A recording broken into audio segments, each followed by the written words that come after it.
ఈరోజు మనం 17వ శతాబ్దంలోకి వెళ్దాం. దక్కన్ పీఠభూమిలో భక్తికి అధికారానికి మధ్య జరిగిన ఒక అద్భుతమైన సంఘర్షణ గురించి తెలుసుకుందాం. ఇది భక్త రామదాసు కథ. ఆలోచించండి, ఒక ప్రభుత్వ ఉద్యోగి, ఒక తహసీల్దార్ తన నమ్మకం కోసం, తన భక్తి కోసం ఏకంగా పాలకుడిలే ఎదిరించాడు. దాని ఫలితమో 12 ఏళ్ల కఠిన కారాగార శిక్ష. అసలు అంత పెద్ద శిక్ష విధించేంత తప్పు ఏం చేశారాయన? ఆ వివరాల్లోకి వెళ్దాం. అయితే ఈ కథంతా ఎవరి చుట్టూ తిరుగుతుందో తెలుసా? ఇక్కడున్న ఈ దైవ స్వరూపాల చుట్టూనే. ముఖ్యంగా రామదాసు ఆవేదనకు, ఆర్తికి, చివరికి ఆయన ఆనందానికి, అన్నిటికీ కేంద్రబిందువు శ్రీరాముడు.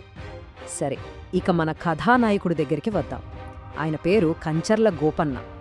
పైకి చూస్తే ఒక సాధారణ పన్ను వసూలు చేసే అధికారి.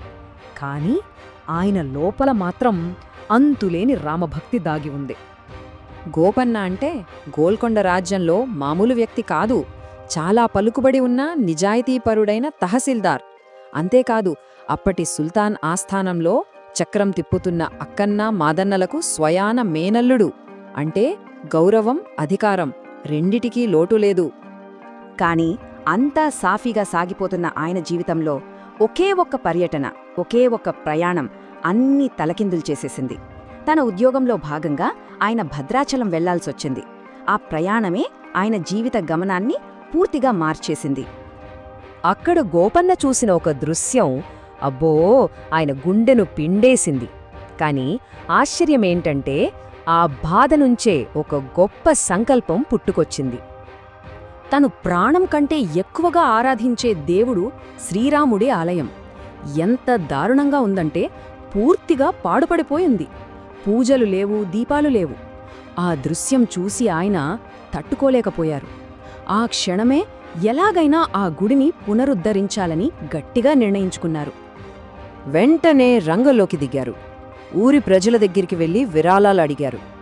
అప్పుడు ప్రజలందరూ, అయ్యా, పంట చేతికొచ్చాక తప్పకుండా ఇస్తాం, ప్రస్తుతానికి మీరు వసూలు చేసిన పన్ను డబ్బుతోనే గుడి కట్టించండి అని వేడుకున్నారు. ఇక్కడే గోపన్న తన జీవితంలోనే అత్యంత సాహసోపేతమైన, ఇంకా చెప్పాలంటే చాలా ప్రమాదకరమైన నిర్ణయం తీసుకున్నారు. ఆ ఒక్క నిర్ణయం ఆయన భక్తికి ఒక పెద్ద అగ్ని పరీక్ష పెట్టింది. ఆ నిర్ణయమే నేరుగా గోల్కొండ సుల్తాన్ అబుల్ హసన్ తానాషా ఆగ్రహానికి కారణమైంది. అక్షరాల 6 లక్షల రూపాయలు, అది కూడా ప్రభుత్వ ఖజానాకు కట్టాల్సిన పన్ను డబ్బు. ఆ డబ్బుతో గోపన్న భద్రాచలంలో ఒక అద్భుతమైన, కనీవిని ఎరుగని రీతిలో రామాలయాన్ని నిర్మించారు. ఫలితం ప్రభుత్వ సొమ్మును పక్కదారి పట్టించారన్న నేరంపై సుల్తాన్ ఆయన్ని గోల్కొండ కోటలోని ఒక చీకటి గదిలో బంధించాడు. 1 కాదు, 2 కాదు, ఏకంగా 12 సుదీర్ఘ సంవత్సరాలు. కాని విచిత్రమేంటంటే ఆ కఠినమైన జైలు జీవితమే, ఆ చీకటి గదే గోపన్నను భక్త రామదాసుగా మార్చింది. ఆయనలో దాగి ఉన్న కవి, గాయకుడు మేల్కొన్నది సరిగ్గా అక్కడే. ఆ జైల్లో ఆయన అనుభవించిన బాధ మాటల్లో చెప్పలేనిది. రోజు కొరడా దెబ్బలు, చిత్రహింసలు అనుభవించారని అంటారు. ఆ భరించలేని ఆవేదనలోంచి పుట్టినవే ఈ కీర్తనలు. తన గోడును నేరుగా రాముడికి చెప్పలేక, సీతమ్మ తల్లి, నువ్వైనా నా మొర ఆలకించి నీ భర్తకు చెప్పు అని వేడుకున్నాడు. ఎంత వేడుకున్నా రాముడు పలకటం లేదని ఆయనలో ఒక రకమైన నిరాశ, కోపం, నింద అన్నీ కలిసిన ఆవేదన మొదలైంది. ఆ బాధలోంచే మనందరికీ తెలిసిన పలుకే బంగారమాయన లాంటి అద్భుతమైన కీర్తనలు పుట్టాయి. చూడండి, ఆయన వేదనే మన తెలుగువారికి అజరామరమైన సంగీత సంపదగా మారింది. సరిగ్గా 12 ఏళ్ల నిరీక్షణ, వేదన తరువాత కథలో ఎవ్వరూ ఊహించని ఒక అద్భుతమైన మలుపు వచ్చింది. బహుశా రామదాసు ప్రార్థనలు ఫలించాయేమో. ఐతిహ్యం ప్రకారం ఏం జరిగిందంటే, ఒక అర్ధరాత్రి 2 యువకులు మారువేషంలో నేరుగా సుల్తాన్ అంతఃపురంలోకి వెళ్లారు. రామదాసు బాకీ ఉన్న 6 లక్షల మొహరీలను చెల్లించి, సరిగ్గా లెక్క చూసుకుని, రసీదు కూడా తీసుకుని మాయమైపోయారట. వాళ్లు సాక్షాత్తు రామలక్ష్మణులే అని నమ్మిన సుల్తాన్ ఆశ్చర్యపోయి వెంటనే రామదాసును విడుదల చేయమని ఆజ్ఞాపించాడు. ఇక్కడే అసలు విషయం చూడాలి. ఈ అద్భుతం ఇద్దరిపైన 2 రకాలుగా పనిచేసింది.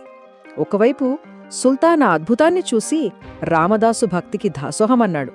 కాని మరోవైపు రామదాస్ ఏమనుకున్నాడో తెలుసా? నాకోసం వచ్చావు సరే స్వామీ, ఆ సుల్తాన్కి కనిపించావు కాని 12 నిన్ను తలుచుకుంటున్న నాకు కనిపించలేదేమీ అని మళ్లీ బాధపడ్డాడు. మరి రామదాసు మదిలో ఉన్న ఆ ప్రశ్నకు సమాధానం ఎలా దొరికిందంటే, ఆయనకు ఒక కల వచ్చిందట. ఆ కలలో సాక్షాత్తు రాముడే కనిపించి, నువ్వు పూర్వజన్మలో ఒక చిలుకను 12 రోజులు పంజరంలో బంధించావు, ఆ పాపానికి ప్రతిఫలంగానే ఈ 12 శిక్ష అనుభవించావు అని చెప్పినట్టు కథ. ఆ తర్వాత చెరసాల నుంచి బయటకు వచ్చింది తహసీల్దార్ కంచర్ల గోపన్న కాదు, ప్రపంచమంతా గౌరవించే ఒక మహాభక్తుడు, ఒక సాధువు, ఒక కొత్త మనిషి. ప్రజలే కాదు, సాక్షాత్తు సుల్తానే ఆయన్ని రామదాసు అని పిలవడం మొదలుపెట్టాడు. రామదాసు అంటే రాముని సేవకుడు. ఆయన భక్తికి, ఆయన చేసిన త్యాగానికి ఇంతకన్నా గొప్ప పేరు, గొప్ప బిరుదు ఇంకేముంటుంది? మరి రామదాసు మనకు వదిలి వెళ్లిన వారసత్వం ఏంటి? 1. ఆయన పునరుద్ధరించిన భద్రాచలం ఆలయం, నేటికి ఒక గొప్ప పుణ్యక్షేత్రం. 2. ఆయన కీర్తనలు, కర్ణాటక సంగీతానికి ఆణిముత్యాలు. అన్నిటికన్నా ముఖ్యంగా ఆయన భక్తికి ముగ్ధుడైన సుల్తాన్ మొదలుపెట్టిన ఒక సంప్రదాయం, శ్రీరామ నవమికి ప్రభుత్వమే ముత్యాల తలంబ్రాలు పంపడం. అది నేటికీ కొనసాగుతోంది. మత సామరస్యానికి ఒక గొప్ప ప్రతీకగా నిలుస్తోంది. చివరిగా ఒక్క మాట, రామదాసు కథ మనకు ఒకే ఒక విషయాన్ని చాలా స్పష్టంగా చెబుతుంది. గోల్కొండ కోట గోడలు కాలంతో పాటు శిథిలమైపోవచ్చు, సుల్తానుల సామ్రాజ్యాలు కనుమరుగైపోవచ్చు, కాని రామదాసు కీర్తనల్లోని భక్తి, అది మాత్రం తరతరాలకు స్ఫూర్తినిస్తూనేనుంటుంది. చెప్పండి, అచంచలమైన విశ్వాసం ముందు చెరసాల గోడలు ఎంతకాలం నిలబడగలవు?